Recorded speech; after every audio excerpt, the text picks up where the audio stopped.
Here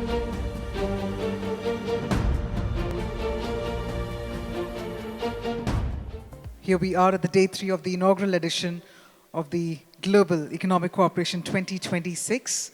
Well, today also marks a very important and a very significant day because it's the birth of the 17th century warrior, the revolutionary Chhatrapati Shivaji Maharaj.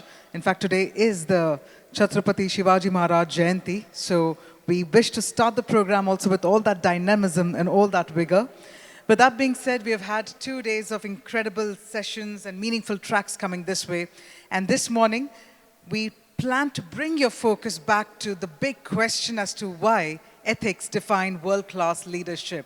Because we all know that in a time and in an era where scale and speed and valuation, these are the terms that dominate leadership. So this particular conversation and this dialogue will bring back the foundational question as to what truly sustains influence and impact over the long term.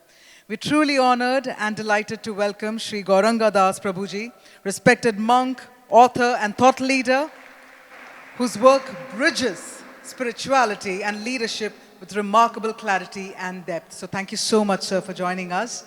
And to spearhead this conversation, once again, we have with us the Executive Director of FECC, Mr. Vijay Chauthaiwale, and he's about to take this dialogue forward as we get to understand the importance of ethics, responsibility, and deeper foundations of world-class leadership. So on that note, I'd like to request Vijayji to please take it over. Over to you, sir. Namaskar, Prabhuji. Namaskar, namaskar, Vijay. It's indeed a great honor for me, and we have done this exercise couple of times in past also, but the questions are going to be a little unpredictable. Definitely. So I have a couple of questions of my own, then we will go to the theme. First of all, can you elaborate what are the characteristics of a spirituality or spiritual person? I think since this is an economic council, I want to first define the market segment which spirituality addresses. Because most people are confused what spirituality is all about. So one of the biggest challenges a human faces out of eating, sleeping, mating, the fourth is defending. And in the Mahabharata, it is known as Ahara Nidra Bhaya Maithun Samanayetat Pashubhir Naranam. So, if you analyze, you can only eat for a few minutes in a day, mate for a few minutes, and sleep for a few hours. But one thing which constantly pursues a human being through day and night is fear. Therefore, we begin with the question, is fear a relevant problem which humankind or mankind faces? And the answer is, if yes, we need a solution. And therefore you have today 9 in 100,000 people committing suicides. We have almost $1 trillion lost in the economy because of mental health crisis. And there are psychologists, psychiatrists working on it at different levels. But where spirituality comes in is we define not symptomatically but very anatomically what is the cause of that fear. And as per Bhagavad Gita, the cause of fear is change in our identity. A change in identity creates fear. So we have identity with respect to our body. I am healthy, I am strong, I am young, I am beautiful. We have identity with respect to our relationship and partners. I am a husband, I am a wife, and this and that. We have an identity with respect to our kids. My kids should do like this, they should perform well, they should get promoted like this. Their life choices and partners should be like this. We have identity with respect to our house, with respect to our vehicle. We have identity with respect to our net worth, how much we earn, how much money we are making or losing. People commit suicides when they go into debts. That's because their identity changes from being a money maker to a money loser. We have identity with respect to social acceptance and rejection. Recently, a girl committed suicide just because she could not get 1 million followers on Instagram at the rate she was expecting. It's a tragic story. So, rejection is one of the biggest causes of anxiety. And the eighth identity is our influence, which is career, control, power. I have been at the ICU beds of people who tried to commit suicide. Why? Because they did not get a promotion they expected the way they would. So therefore these 8 are described in the Bhagavad Puran as Atma Jaya Sutagara Pashu Dravana Bandhushu Rajye Cha Avikale Nityam Virudham Mamatam Jaho. These are 8 identities we are juggling with from morning till night, trying to conserve these identities the way we expect. So I'm just about to write a new book called The Ninth Identity. I'm just signing with Harper. So the ninth identity is what we call as the identity as a spirit, as a soul, which in Sanskrit is called Atma, and that's what we call in Hindi as Adhyatmik, or in English as spiritual. And therefore, the whole concept of spirituality, which is beyond the 31% Christians, 23% Muslims, 15% Hindus, 8.5% Buddhists, and also addressing to that famous segment who says, I'm spiritual, not religious. I want to make it clear that spirituality is healthcare and religion is allopathy, homeopathy, naturopathy, etc. But the purpose behind that is securing an identity which does not change even when all other identities change. And therefore the cause of anxiety is constantly changing identity. And so Sanatan Dharma tradition defines I am Atma, Sanatan. There is a Paramatma, Sanatan, and there is a relationship of seva or service which is Sanatan. That is known as our duty or dharma. That's how the word Sanatan Dharma comes. So therefore, that's I would call as spirituality 101, that when you walk out of your home at 9 o'clock in the morning and come back home at 9 at night, all through your 12 hours, one thing is certain, you are going to be bombarded with change all day. Multiple things are going to change. Those changes create changes in your identity. Those changes in identity create fear. And therefore, if it's going to rain heavily in August in Mumbai, I don't take an umbrella with me. If it's going to snow heavily in December in Boston, I don't take a coat with me. Then it is my problem, because I am not prepared for the environment I'm going to face. So if I know I am going to be bombarded with change all day and I'm making no preparation to cope with that change, that is my problem. And therefore I say, any kind of spirituality, prayer and meditation is the immunity against the virus of change. So nice. Guruji, but you talked about identity, but a person can have multiple identities. He can be husband, he can be teacher, professor, politician at the same time. Correct. So how to keep a balance between them and still be spiritual? Absolutely. This whole thought process about how identities affect us, it first sprung in my mind when I was in IIT. And I had a friend of mine who tried to commit suicide. And I was shocked because he was pretty good in academics. When we asked him why did he try to commit suicide, his answer surprised me even more. He said, every exam I would get the gold medal. In this exam I got the silver medal, I could not handle it.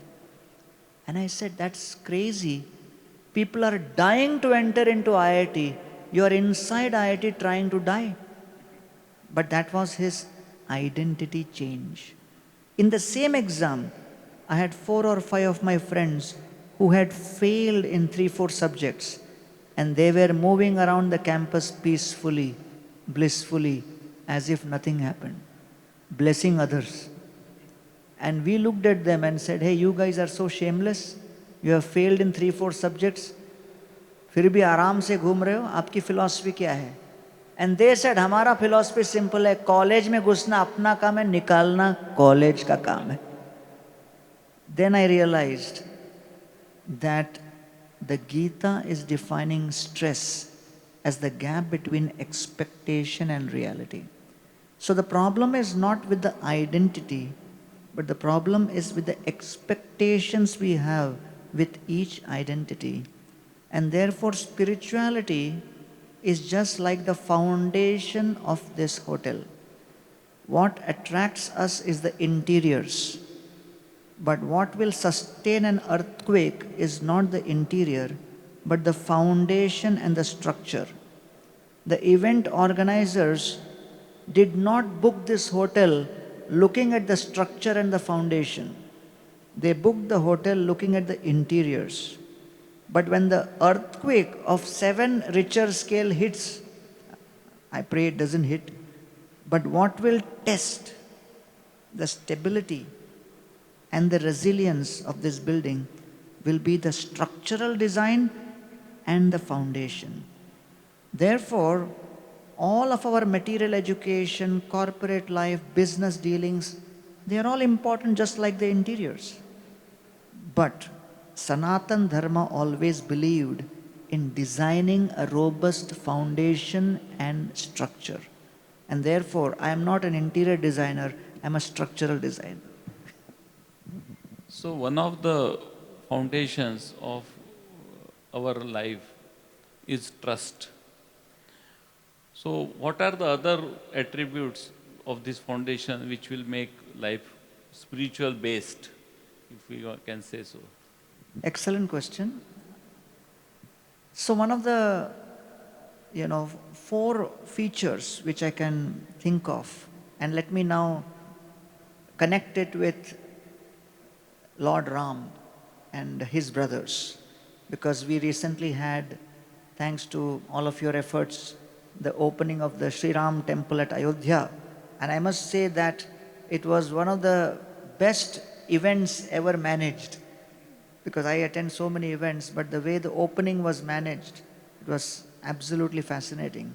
So, Ramayana speaks about these 4 brothers, but very few Indians realize that these 4 brothers represent the 4 pillars of trustworthy relationships. As you know, Harvard did a survey that over 100 years, they followed generations of people to figure out what kept you the happiest. And that is known as the happiness survey. And they came to the conclusion that what keeps you happiest is not money, not net worth, not property, but relationships. And what keeps good relationships is represented by these 4. So Ram represents integrity, synergy between body, words, and thoughts. Lakshman represents service attitude.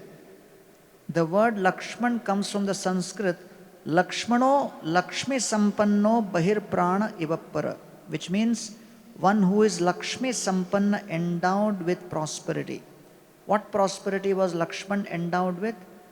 The ability to serve. Third is Bharat. And very interestingly, Bharat has this quality of tolerance. Lakshman served Ram in an ecosystem of popularity. But Bharat experienced severe criticism and misunderstanding, because everyone thought he is party to Lord Ram going to the forest, although he had nothing to. So all of us face situations where we are blamed and we know we are not responsible, and it is very painful. So therefore that tolerance is represented by Bharat, and we cannot sustain anything of excellence unless we have tolerance. Like when I joined the ashram, I was sent to the kitchen to serve.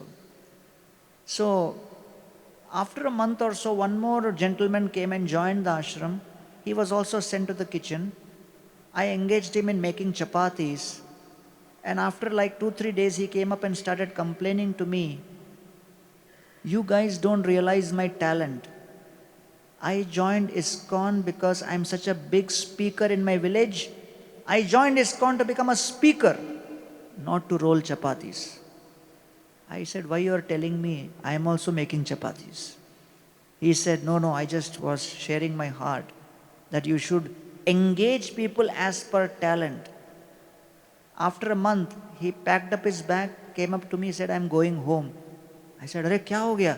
बोले, "हाँ, मैं यहाँ प्रचार करने आया, चपाती बनाने नहीं." 10 years later, I met him at an event. He came running up to me and he said, "After I left the temple, I got married. After marriage, my wife got back pain. घर पे रोज चपाती मैं ही बनाता हूँ." And he said, maybe I should have had some more tolerance. So Bharat represents tolerance. You cannot have relationships unless you tolerate. And misunderstandings will always be part. Sometimes it is called circumstantial misunderstanding. And fourth is Shatrugna. So Bharat literally means Bharavahi iti Bharata. जिसने भार वहन किया, which is the biggest load. The biggest load is to be misunderstood by those who love us. When that relationship breaks, that is the biggest load. Still he continued serving. He didn't walk out.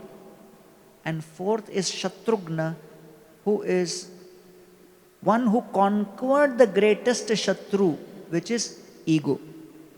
And therefore he could serve Bharat very, very consistently. Although the world was criticizing Bharat, it did not break Shatrugna's faith in serving Bharat. So loyalty is only possible on the basis of humility. And so Shatrugna represents humility. So these four pillars represented by our four heroes of Ramayana, Ram representing integrity, Lakshman representing service attitude, Bharat representing tolerance, and Shatrugna representing humility. These I feel are four cardinal pillars for trust. So nicely elaborate. So can materialism and spiritualism coexist? Absolutely. Because on the battlefield of Kurukshetra, Arjun, with such a sterling track record of success, wanted to quit. Right? So Krishna said, the purpose of Bhagavad Gita is not to change your action, it is to change your intention. And therefore, the Gita was spoken by Krishna to Arjuna to make sure that Arjuna does not abandon his action of fighting and killing, but he transforms the intention. And therefore we have the intention of fear, which is at the lowest. Next is the intention by desire. Then there is the intention of duty, and the highest is the intention of love. So Krishna was helping Arjuna gradually transform his intention. So one of the biggest challenges we face today in a social media driven world is people are not trying to introspect their intentions. They are looking outwardly to compare themselves with others. So I say the biggest epidemic after COVID is comparison, complaining, and criticizing. These are the three cancers of the mind. Comparing, complaining, criticizing. So we have to overcome this. And there was a speaker who said, I will help you become the perfect public speaker. So there was a big crowd which assembled. And the trainer, he got up on the podium and he said, if you want to make a gripping speech, the opening remarks must be very, very attractive. And then he said, The best years of my life were spent in the arms of a woman who was not my wife. And everyone got shocked. What kind of an opening is this? And he said, that woman was my mother. So everybody clapped. And then one of the people in that audience went to his village and he advertised, I have become a public speaker. So there was a big crowd which came up. And this guy was standing and speaking for the first time in life. He was nervous. He thought, let me use the same formula. And he started, he said, the best years of my life were spent in the arms of a woman who was not my wife. And then he was so nervous, he forgot the next line. And he was trying his best to remember, and finally he said, I can't remember who she was. So that is how he made a fool of himself, because he tried to compare. And therefore I like the theme of your conference, because it's about global economic cooperation while maintaining the Bharatiya identity. Because that's extremely important, that we do not forget our power, that from 1 AD to 1000 AD, Bharat's GDP contribution was almost 36%. By 1500 it came down to 27%. By 1900 it came down to 1%. But 1700 years, we were the world's leading global power. But more significantly, we had a very strong social system in place. And because of which, we did not have problems the way America is facing, where 44% of kids are born outside of marriage. And therefore, that kind of economic development we should focus on, which is not compromising. In the pursuit of artha and kama, we are adding dharma and moksha also, and therefore I admire Prime Minister Modi for giving as a gift of his choice Bhagavad Gita to world leaders, to make sure that dharma and moksha are also kept along with artha and kama. So coming to our country, everyone talks about the challenges and problems we face. We don't have to elaborate it.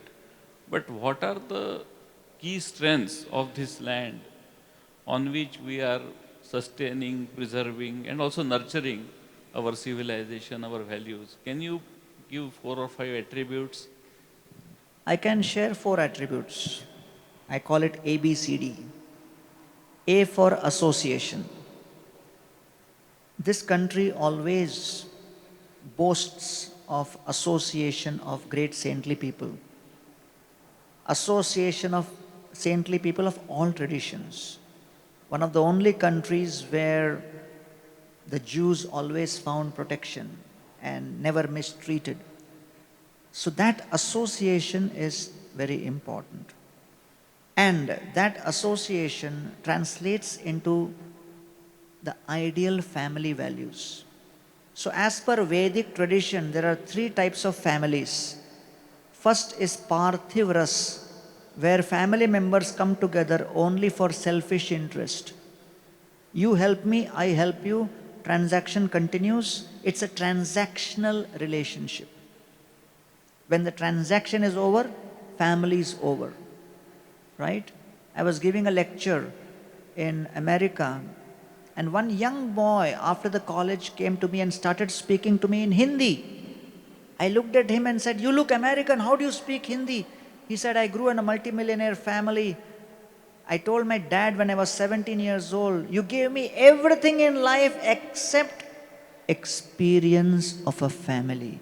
Because when I was 2 years old, you were divorced. Today, Luxembourg has 88% divorce rate. Spain has 65% divorce rate. France has 55% divorce rate. Russia has 51% divorce rate. America has 46% divorce rate. The global divorce rate is 44%. India still has the lowest divorce rate at only 1%. So his father said, go to India and experience what is family. He went to Varanasi, came to a house and said, allow me to be paying guest for just 2 years. I want to experience what is family. And that family said, okay. And he said, if you allow me to be paying guest only for 2 years to experience family, only for 2 years. Every month I will give a rent of 1 lakh rupees. That family said, why 2 years? Stay whole life. And they said, if you have other friends also who want to experience, we can open one more room. Goldman Sachs came with a report that between 2015 and 2025, the infrastructure investment required in India would be almost $1.4 trillion, out of which $800 billion would come from family savings. If there is no family feeling, there cannot be family savings. Therefore, Vijayji, I would say that we have hugely underestimated the impact of tradition, culture, and values in the overall definition of prosperity. That artha does not mean only Dhanalakshmi. Artha also means Adi Lakshmi, environment. Artha also means Dhairya Lakshmi, maintaining mental sanity. Artha also means Santana Lakshmi, good quality human resource. Artha also means Vidya Lakshmi, great ideas with wisdom. Artha also means we have the best form of Vijay Lakshmi, the ability to translate idea into success. Artha also means Gaja Lakshmi. Artha also means Dhanya Lakshmi, which is food. So we need to revive a holistic perspective on Lakshmi. And as this is global economic cooperation, one of the best USPs which you can share with the world and redefine the World Economic Forum is give the Ashtalakshmi framework to the world. That prosperity is multidimensional and not just Dhanalakshmi, 1 out of the 8, and just gold, dollar, equity, and property, assets. That's just Dhanalakshmi, 1 out of the 8. We need to bring back the conversation on the other 7. Excellent. Is it wrong to be ambitious? Absolutely not. Ambition is the fundamental principle based on which people make progress. And therefore, the difference between Arjuna and Duryodhana was not ambition, but the intention and the aspiration. So 5 things are important to create impact. First is purity in intention. When there is purity in intention, like someone was telling me, you guys are always criticizing Duryodhan. Duryodhan ने क्या बुरा किया? मैंने कहा ठीक है, आप बेटे का नाम दुर्योधन रखोगे? बोले नहीं नहीं नहीं. मैं क्यों नहीं रखोगे? He thought for some time and said, Duryodhan में कुछ तो गड़बड़ था. So why? Intention. Duryodhan. What does the word mean? Mahabharata is very deep. Yodhan means fight. Dur means wrong cause. Duryodhan was always fighting to protect his ego. His only intention was, I must be number 1 at any cost. He would not allow people to carry umbrella over him. You know why? Because he was so insecure, nobody should be above me, including umbrella. That was the extent of his insecurity. So that is first, intention. Then based on intention, you have the right inspiration. When you have intention and inspiration, you must have the proper intelligence. When you make the right choices with intelligence, then you lead a life with integrity.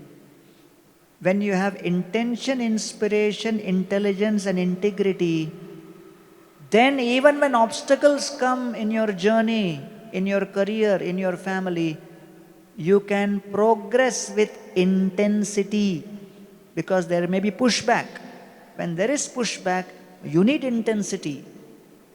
When you have all these 5 in place, intention, inspiration, intelligence, the right kind of integrity, and intensity, then you make the right impact. So I have one tricky question. Yeah, please. In It's your event. So in Mahabharata, of course, Bhagwan Krishna is a divine supreme. So if we keep him aside, who is your most favorite character, which you would like to emulate? Because for a mortal soul like us, at least me, it's difficult to say that I'm emulating Bhagwan Krishna. But others, at least we can attempt. Yes. Great question. I really get inspired by Vidura. Why? Because Vidura was a person who was trying his best to be the well-wisher, but he was caught between both sides. And therefore, if you look at Vidura's case,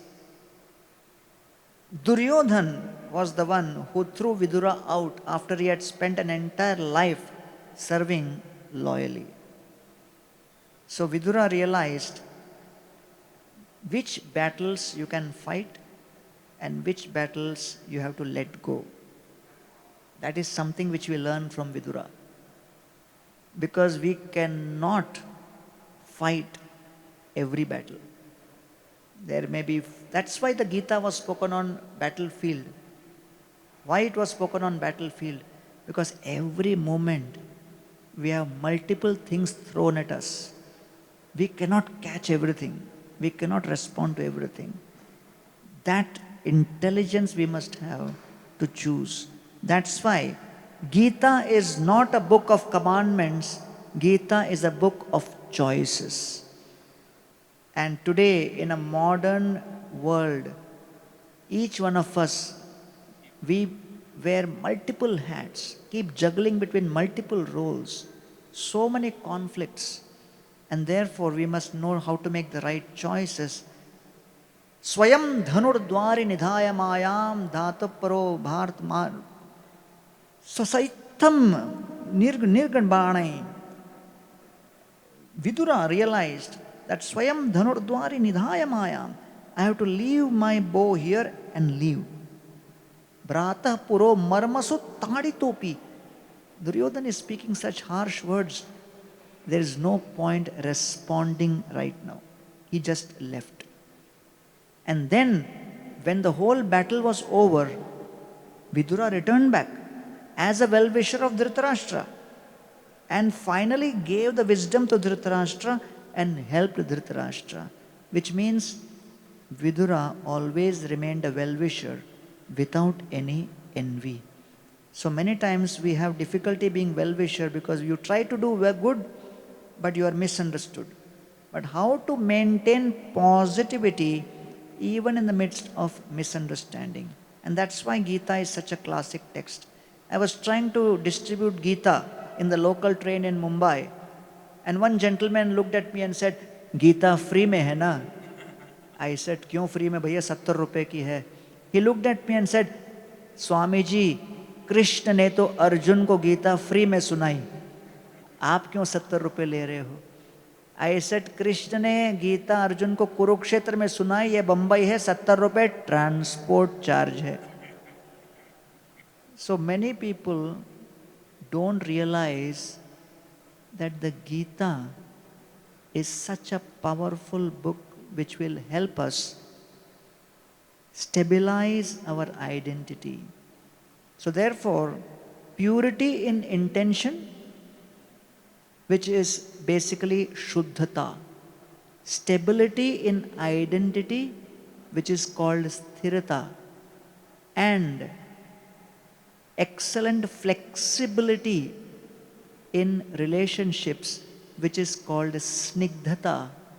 These are the three parameters which help us perform our dharma duties with excellence. And that's what our tradition is teaching.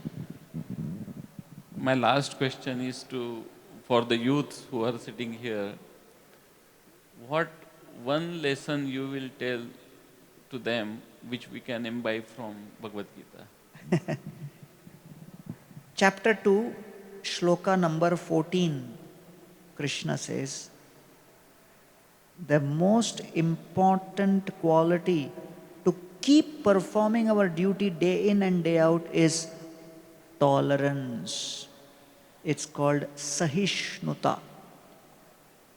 So Krishna says, Matra sparshastu kaunteya shita ushna sukhadukhadaha agama apayino anityas tan stitikshasva bharata. Krishna says, summer comes, winter comes. Rainy season comes, then again autumn comes. Seasons come and go. Like that, sometimes prosperity will come, sometimes adversity will come. Look at prosperity and adversity as seasonal changes and understand this will also pass.